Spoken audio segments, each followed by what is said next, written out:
नमस्ते बच्चों, आशा करती हूँ आप सब लोग सुखी हैं. വിക്ടേഴ്സ് ചാനൽ നടത്തിയ ഓൺലൈൻ ഹിന്ദി ക്ലാസ് നിങ്ങളെല്ലാവരും കേട്ട് കാണുമല്ലോ. പ്രഗത്ഭനായ ആ അധ്യാപകൻ വളരെ മനോഹരമായിട്ട് തന്നെ ക്ലാസ്സുകൾ എടുക്കുകയുണ്ടായി. എന്നിരുന്നാലും കുറച്ച് കുട്ടികൾ എന്നോട് പൂർണ്ണമായിട്ടും ഹിന്ദിയിലുള്ള ക്ലാസ് ആയതിനാൽ ചില കാര്യങ്ങളൊന്നും മനസ്സിലായില്ല എന്ന് പറയുകയുണ്ടായി. അപ്പോൾ അവർക്ക് വേണ്ടിയിട്ട് ഹിന്ദിയിലെ +2ൻ്റെ ഒന്നാമത്തെ ചാപ്റ്റർ ഒന്ന് മലയാളത്തിൽ എക്സ്പ്ലെയിൻ ചെയ്തു തരാനായിട്ട് ഞാൻ ശ്രമിക്കാം കേട്ടോ. എനിക്ക് അറിയുന്നത് പോലെ ഞാൻ പറഞ്ഞുതരാം. എൻ്റെ കയ്യിൽ ഹിന്ദിയുടെ ടെക്സ്റ്റ് ഇല്ല, പകരം അതിൻ്റെ PDF ഫയൽ ഉണ്ട്, ഓൺലൈനിൽ അവൈലബിൾ ആണ്. നിങ്ങളുടെ കയ്യിലും ടെക്സ്റ്റ് ഇല്ല എങ്കിൽ അത് നോക്കി വായിക്കാവുന്നതാണ്. ഞാൻ നിങ്ങൾക്ക് അതിൻ്റെ ലിങ്ക് അയച്ചു തരാം കേട്ടോ. अच्छा तो बच्चों, हमारा पहला इकाई है झंडा ऊंचा रहे हमारा, और हमारा पहला पाठ राष्ट्रकवि मैथिली शरण गुप्त द्वारा लिखी गई कविता मातृभूमि. നമ്മുടെ ആദ്യത്തെ യൂണിറ്റ് झंडा ऊंचा रहे हमारा എന്നുള്ളതാണ്. നമ്മുടെ ആദ്യത്തെ പാഠം എന്ന് പറയുന്നത് രാഷ്ട്രകവി മൈഥിലി ശരൺ ഗുപ്ത് എഴുതിയ മാതൃഭൂമി എന്ന കവിതയാണ്. ഇനി മൈഥിലി ശരൺ ഗുപ്ത് എന്ന കവിയെക്കുറിച്ച് നമുക്ക് നോക്കാം. അദ്ദേഹം ഭാരതത്തിലെ മഹാനായ ഒരു കവിയായിരുന്നു. ഭാരതീയ കവി, അനുവാദക് ഓർ രാജ്നേത. ഭാരതത്തിലെ മഹാനായ ഒരു കവിയായിരുന്നു, അനുവാദക് ആയിരുന്നു. അനുവാദക് എന്ന് പറഞ്ഞാൽ തർജിമ ചെയ്യുന്ന ആൾ. അതുപോലെ തന്നെ രാജ്നേത, പൊളിറ്റീഷ്യൻ ആയിരുന്നു. महात्मा गांधी ने उन्हें राष्ट्रकवि की पदवी भी दी थी. മഹാത്മാഗാന്ധി അദ്ദേഹത്തിന് രാഷ്ട്രകവി എന്ന പദവി നൽകി. उनकी जयंती 3 अगस्त को हर वर्ष कवि दिवस के रूप में मनाया जाता है.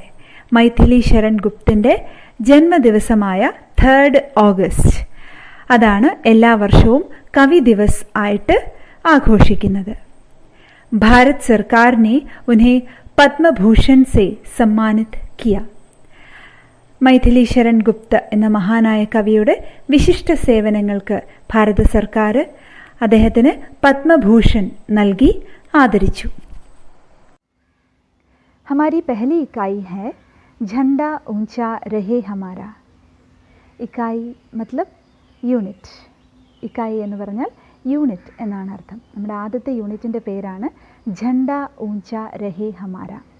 झंഡ എന്ന് പറഞ്ഞാൽ പതാക, നമ്മുടെ ത്രിവർണ്ണ പതാക, കൊടി. ഊഞ്ച ഉയരത്തിൽ, രഹേ ഹമാര നമ്മുടെ ഭാരതത്തിൻ്റെ ത്രിവർണ്ണ പതാക, നമ്മുടെ കൊടി എന്നെന്നും ഉയരത്തിൽ ഇരിക്കട്ടെ എന്നതാണ് ഈ झंडा ऊंचा रहे हमारा എന്നതുകൊണ്ട് ഉദ്ദേശിക്കുന്നത്. ഓക്കെ, यह इकाई स्वतंत्रता के महत्व को दर्शाकर देश प्रेम की मांग करती है. ഈ യൂണിറ്റ് സ്വതന്ത്രത കെ മഹത്വ കോ ദർശാക്കർ, സ്വാതന്ത്ര്യത്തിൻ്റെ മഹത്വത്തിനെ എടുത്തു കാണിച്ചുകൊണ്ട് ദേശ് പ്രേം കി മാങ് കർത്തി ഹെ. ദേശ് പ്രേം രാജ്യസ്നേഹം. രാജ്യസ്നേഹത്തിന് എല്ലാവർക്കും രാജ്യസ്നേഹം ഉണ്ടാകണം എന്ന് ആവശ്യപ്പെടുകയാണ്. നമ്മുടെ ആദ്യത്തെ ചാപ്റ്റർ എന്ന് പറയുന്നത് ഭാരതത്തിൻ്റെ രാഷ്ട്രകവി എന്നറിയപ്പെടുന്ന മൈഥിലി ശരൺ ഗുപ്ത് അദ്ദേഹത്തിൻ്റെ രാജ്യസ്നേഹം നിറഞ്ഞ ഒരു കവിതയാണ്. मातृभूमि का गुणगान करने वाली यह कविता देश के लिए अपनी जान अर्पित करने का परोक्ष आह्वान करती है. മാതൃഭൂമിയുടെ ഗുണഗാനം, മാതൃഭൂമിയെ വാഴ്ത്തിക്കൊണ്ട് പാടുന്ന ഈ കവിത രാജ്യത്തിന് വേണ്ടി നമ്മുടെ ജീവൻ തന്നെ ബലി കഴിക്കണം എന്ന് പരോക്ഷമായിട്ട്, എന്ന് വെച്ചാൽ ഇൻഡയറക്റ്റായിട്ട് പറയുകയാണ്. ഇക്കായി കാ ദൂസरा पाठ सम्राट बहादुर शाह जफर द्वारा अपनी बेटी को जेल से भेजा गया खत है. ഈ യൂണിറ്റിലെ രണ്ടാമത്തെ ചാപ്റ്റർ എന്ന് പറയുന്നത് സമ്രാട്ട് ബഹാദുർ ഷാ ജഫർ അദ്ദേഹം അദ്ദേഹത്തിൻ്റെ മകൾക്ക് വേണ്ടിയിട്ട്, നിങ്ങൾ ഹിസ്റ്ററി പഠിച്ചിട്ടുണ്ടായിരിക്കും അദ്ദേഹത്തിൻ്റെ പേര്, അദ്ദേഹത്തിൻ്റെ മകൾക്ക് വേണ്ടി ജയിലിൽ നിന്നയച്ച കത്താണ്. अपनी बेटी तथा देश की जनता के प्रति सम्राट के प्यार भरे आंसू से खत भीगा पड़ा है. അതായത് അദ്ദേഹത്തിൻ്റെ മകളോടുള്ള സ്നേഹവും അതുപോലെ രാജ്യത്തിനോടുള്ള സ്നേഹവും രാജ്യത്തെ ജനതയോടുള്ള സ്നേഹവും കാരണം അദ്ദേഹത്തിൻ്റെ കണ്ണ് നിറഞ്ഞിട്ട് ഈ കത്ത് നനഞ്ഞിരിക്കുകയാണ്. ഭീഗാ പഠന മീൻസ് നനഞ്ഞിരിക്കുകയാണ്. आगे भारत की स्वतंत्रता की ऐतिहासिक वेला में लाल किले पर तिरंगा झंडा फहराते हुए देशवासियों को संबोधित करने वाले प्रथम प्रधानमंत्री जवाहरलाल नेहरू का भाषण है. അടുത്തതായിട്ട് നമുക്ക് പഠിക്കാനുള്ളത് സ്വാതന്ത്ര്യത്തിൻ്റെ ആ ഒരു ഇതിഹാസത്തിലെ ഏറ്റവും മഹത്വപൂർണ്ണമായിട്ടുള്ള ആ വേളയിൽ, അതായത് നമുക്ക് സ്വാതന്ത്ര്യം കിട്ടിയ ആ അവസരത്തിൽ എല്ലാ വർഷവും നിങ്ങൾക്കറിയാം ഓഗസ്റ്റ് 15-ന് ഡൽഹിയിലെ റെഡ് ഫോർട്ടിൽ നമ്മുടെ പ്രധാനമന്ത്രി ആരായിരുന്നാലും അദ്ദേഹം പതാക ഉയർത്താറുണ്ട്. സ്വാതന്ത്ര്യം കിട്ടിയ അന്ന് മുതൽ തുടർന്ന് വരുന്ന ഒരു ആചാരമാണത്. അപ്പം ഈ പാഠത്തിനകത്ത് പഠിക്കാനുള്ളത് ജവഹർലാൽ നെഹ്റു, നമ്മുടെ ആദ്യത്തെ പ്രധാനമന്ത്രിയായ ജവഹർലാൽ നെഹ്റു നമുക്ക് ഇന്ത്യക്ക് സ്വാതന്ത്ര്യം കിട്ടിയ ആ അവസരത്തിൽ അന്ന് രാവിലെ റെഡ് ഫോർട്ടിൽ വെച്ച് തിരങ്ക झंडा എന്ന് വെച്ചാൽ നമ്മുടെ ത്രിവർണ്ണ പതാക ഉയർത്തുന്ന ആ സമയത്ത് പറഞ്ഞ പ്രസംഗം, അതാണ് നിങ്ങൾക്ക് പഠിക്കാനുള്ളത്. ഓക്കെ, ഭാഷൺ മീൻസ് പ്രസംഗം. इकाई के हर पाठ के ज़रिए भारत का तिरंगा झंडा ऊंचाई पर लहरा रहा है. ഈ ഇക്കായിലെ ഈ യൂണിറ്റിലെ ഓരോ പാഠത്തിലൂടെയും ഭാരതത്തിൻ്റെ തിരങ്ക ജണ്ട, ഭാരതത്തിൻ്റെ ത്രിവർണ്ണ പതാക ഇങ്ങനെ ഉയരങ്ങളിൽ പറക്കുകയാണ്. നമുക്ക് ദേശസ്നേഹം ഉണ്ടാകണം, ഭാരതത്തിൻ്റെ തിരങ്ക ജണ്ട എന്നെന്നും ഉയരത്തിൽ ഇരിക്കട്ടെ എന്നാണ് ഈ ഒരു യൂണിറ്റിലൂടെ നമുക്ക് പറഞ്ഞു തരുന്നത്. ഓക്കെ, ഈ കവിതയിലൂടെ മാതൃഭൂമിയോടുള്ള സ്നേഹവും ആദരവും അദ്ദേഹം പ്രകടിപ്പിക്കുന്നു. അപ്പോൾ ഈ കവിത നമുക്കൊന്ന് നോക്കാം. നീലാംബർ പരിധാൻ ഹരിത് തട്ട് പർ സുന്ദർ ഹെ. നീലാംബർ നീലാകാശം, പരിധാൻ വസ്ത്രം, ഹരിത് തട്ട് എന്ന് വെച്ചാൽ ഹരിതഭൂമി. അപ്പം നമ്മുടെ മാതൃഭൂമിയെ സുന്ദരിയായ ഒരു യുവതിയായിട്ട് സങ്കല്പിച്ചിരിക്കുകയാണ്. അമ്മ എന്ന പരിവേഷം ആണെന്ന് ഞാൻ പറഞ്ഞു. അപ്പം മാതൃഭൂമിയെ സുന്ദരിയായ ഒരു യുവതിയായിട്ട് സങ്കല്പിച്ചുകൊണ്ട് പറയാണ്, ഹരിതവർണ്ണത്തിലുള്ള നമ്മുടെ മാതൃഭൂമി നീലാംബരം, അതായത് നീലാകാശമാകുന്ന വസ്ത്രം ധരിച്ചിരിക്കുകയാണ്. സൂര്യചന്ദ്ര യുഗ മുക്കുട്ട്, സൂര്യനും ചന്ദ്രനും മുക്കുട്ട് എന്ന് പറഞ്ഞാൽ കിരീടങ്ങൾ ആണ്. അതായത് പകൽ സൂര്യനും രാത്രി ചന്ദ്രനും ആണ് നമ്മുടെ മാതൃഭൂമിയുടെ കിരീടങ്ങൾ. മനസ്സിലായോ? ഇതൊരു മനോഹരമായ സങ്കല്പമാണ്. മേഖല രത്നാകർ ഹെ. രത്നാകർ എന്ന് പറഞ്ഞാൽ സമുദ്രമാണ് മേഖല എന്ന് പറഞ്ഞാൽ അരഞ്ഞാണം, അരപ്പട്ട.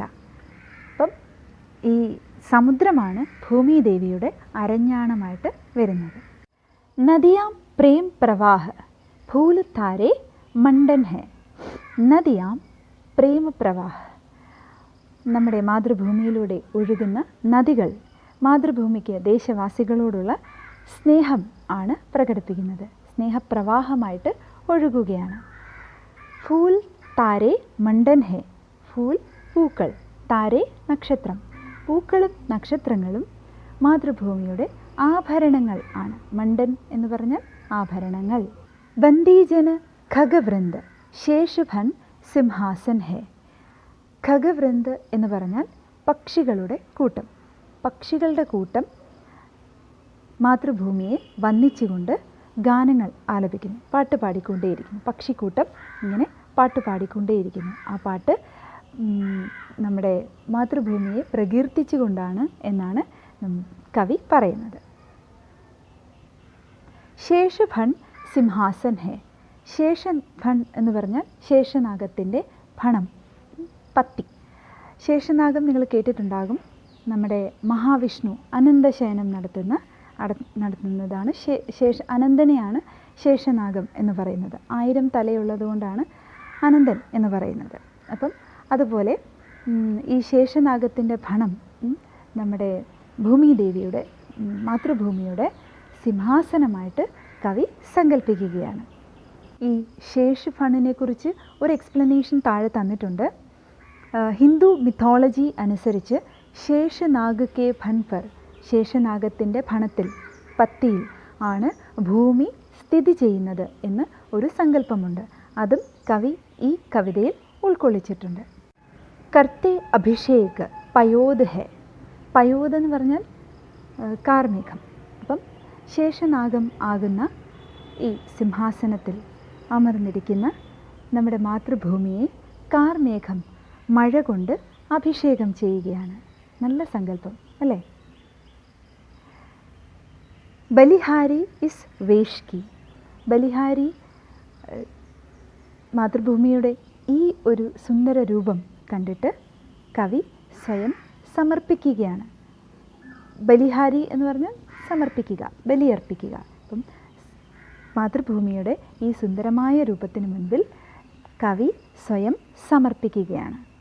ഹേ മാതൃഭൂമി തു സത്യഹി സഗുണമൂർത്തി സർവേഷിക്കി, മാതൃഭൂമിയെ അഭിസംബോധന ചെയ്തുകൊണ്ട് പറയുകയാണ്. ഹേ മാതൃഭൂമി, മാതൃഭൂമി തു സത്യഹി സഗുണമൂർത്തി സർവേഷിക്കി, സത്യത്തിൽ നീ സർവേശ്വരൻ്റെ പ്രതിബിംബം തന്നെയാണ്, സർവേശ്വരൻ തന്നെയാണ്, ഈശ്വരൻ തന്നെയാണ് മാതൃഭൂമി. മാതൃഭൂമി എന്ന് പറയുന്നത് ദേവി തന്നെയാണ്, ദേവതാ സങ്കല്പമാണ് എന്നാണ് കവി ഇവിടെ പറയുന്നത്. ജിസ്കെ രജ്മേ ലോട്ട് ലോട്ട് കർ ബഡേ ഹുए हैं, घुटनों के बल सरक सरक कर खड़े हुए हैं. രജ്, രജ് എന്ന് പറഞ്ഞാൽ പൊടി, ലോട്ട് ലോട്ട് കർ എന്ന് പറഞ്ഞാൽ നമ്മൾ ഉരുണ്ടുരുണ്ട് ഉരുളുക, അതാണ് ലോട്ട് ലോട്ട് കർ എന്ന് പറഞ്ഞാൽ ലോട്ട്ന. അപ്പം ആരുടെ പൊടിയിലാണോ, അപ്പം മാതൃഭൂമിയുടെ പൊടി പൂഴിമണ്ണിൽ നമ്മൾ ഉരുണ്ടാണ് വളർന്നു വലുതായത്. ജിസ്കെ രജ്മേ ലോട്ട് ലോട്ട് കർ ബഡേ ഹുए हैं, മാതൃഭൂമിയുടെ മണ്ണിൽ, ആ പൂഴിമണ്ണിൽ കളിച്ചും ഉരുണ്ടും മറിഞ്ഞു വീണുമാണ് നമ്മൾ വലുതായത്. घुटनों के बल सरक सरक कर खड़े हुए हैं, നമ്മൾ ജനിച്ച് വീണ ഉടനെ ചാടി എഴുന്നേറ്റ് നിൽക്കുകയല്ലായിരുന്നല്ലോ. നമ്മൾ മുട്ടയിൽ എഴഞ്ഞെഴിഞ്ഞാണ് പതുക്കെ ഒരു ദിവസം എണീറ്റ് നിന്നത്. മാതൃഭൂമിയുടെ മണ്ണിൽ നമ്മൾ ഘുട്ടന എന്ന് പറഞ്ഞാൽ മുട്ട്, കാൽമുട്ട്, അതിൽ ഇങ്ങനെ അതിൻ്റെ ബലത്തിൽ സരക്ക് സരക്ക് സരക്ക് സരക്കന മീൻസ് ഇഴയുക, മുട്ടിൽ ഇഴഞ്ഞെഴിഞ്ഞാണ് ഒരു ദിവസം നമ്മൾ എണീറ്റ് നിൽക്കാൻ പ്രാപ്തരായത്. Paramahansa some ബാല്യകാൽ may sub souk പായേ, പരമഹംസം നമ്മൾ കേട്ടിട്ടുണ്ട്. ശ്രീരാമകൃഷ്ണ പരമഹംസൻ സ്വാമി വിവേകാനന്ദൻ്റെ ഗുരുവായിരുന്നു അദ്ദേഹം. അദ്ദേഹത്തിന് ബാല്യകാലത്ത് ഒരു പ്രത്യേക അനുഭവം ഉണ്ടായി. ആ അനുഭവമാണ് അദ്ദേഹത്തിൻ്റെ ജീവിതം തന്നെ മാറ്റിമറിച്ചത്. ആ അനുഭവം എന്താണ് എന്നുള്ളത് നമുക്ക് താഴെ കൊടുത്തിട്ടുണ്ട്. 6 साल की आयु में एक दिन രാമകൃഷ്ണ പരമഹംസ് ഖേത്തോ മേ ഘൂം രഹേ ഥേ. 6 വയസ്സ് പ്രായത്തിൽ നമ്മുടെ ശ്രീരാമകൃഷ്ണ പരമഹംസൻ അദ്ദേഹം പാടത്തിലൂടെ ഇങ്ങനെ കറങ്ങി നടക്കുകയായിരുന്നു. നമ്മളൊക്കെ ചെയ്യാറുള്ളതാണ്. അചാനക് ഉൻകി ദൃഷ്ടി ബഗുലോं की एक पंक्ति पर पड़ी जो काली घटाओं की ओर उड़ रहे थे.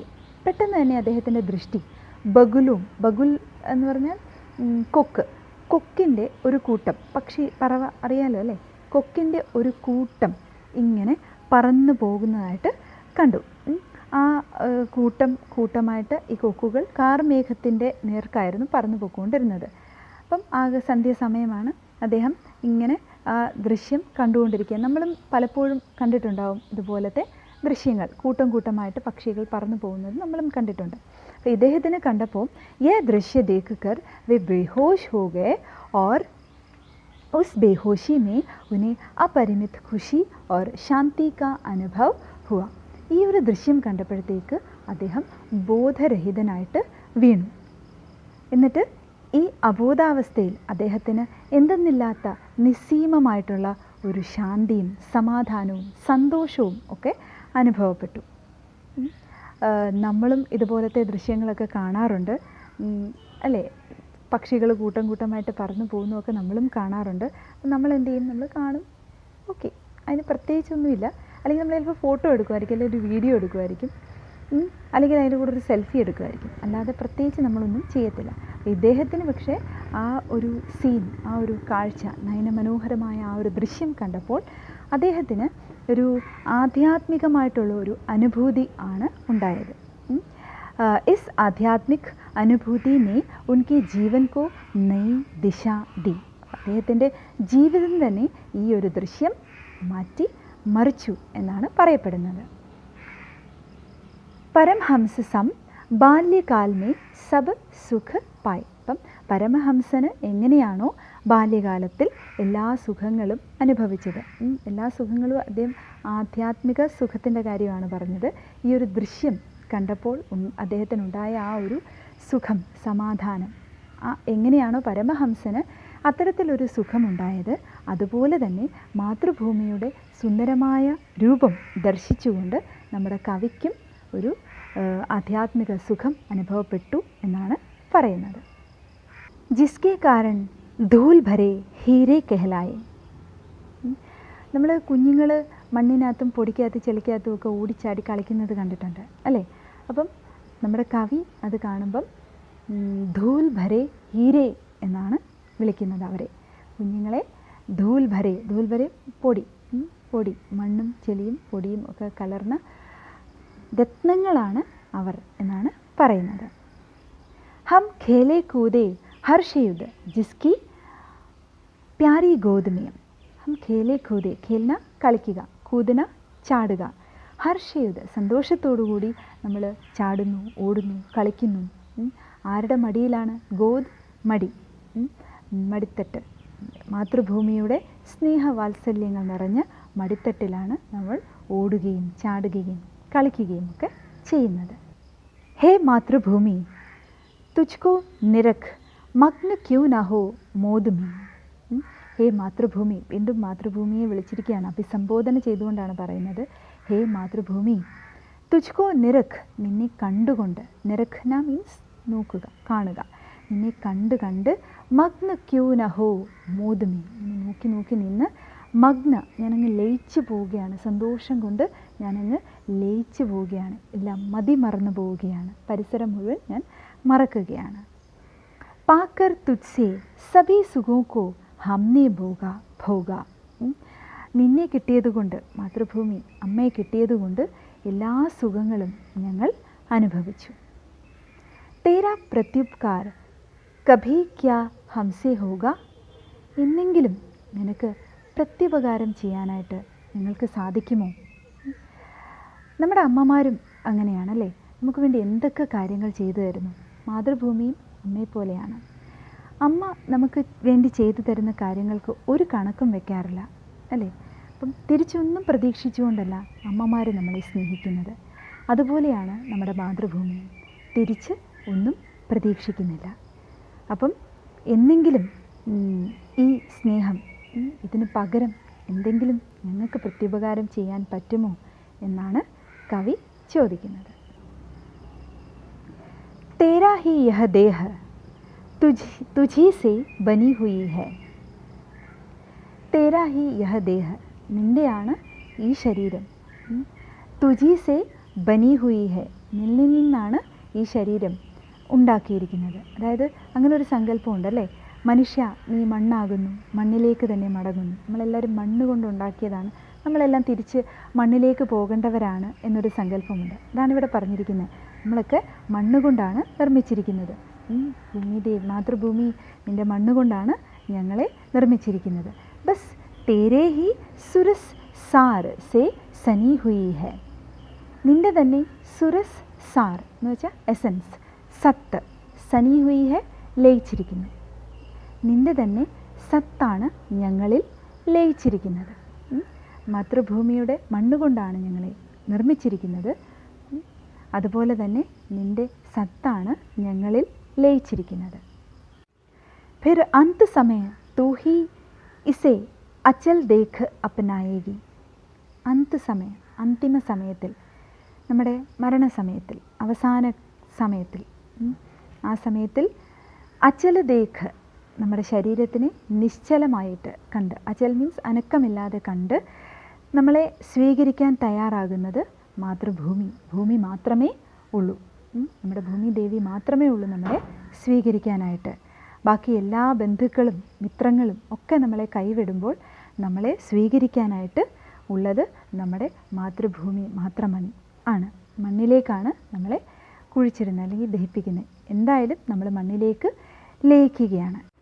ഹേ മാതൃഭൂമി, യഹ അന്ത് മേ തുജ്മേ ഹി മിൽ ജായേഗി. മാതൃഭൂമിയെ അഭിസംബോധന ചെയ്തുകൊണ്ട് വീണ്ടും പറയുകയാണ്, അവസാനം അന്ത് മേ യഹ തുജ്മേ ഹി മിൽ ജായേഗി.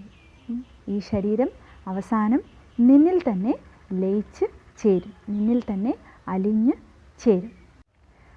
മാതൃഭൂമിയോടുള്ള കവിയുടെ അകമഴിഞ്ഞ സ്നേഹവും ആരാധനയും അതുപോലെ മാതൃഭൂമിയിൽ ജീവിക്കുന്നതിലുള്ള അഭിമാനവും സമർപ്പണബോധവും ഒക്കെ നമുക്ക് ഈ കവിതയിലൂടെ കാണാം.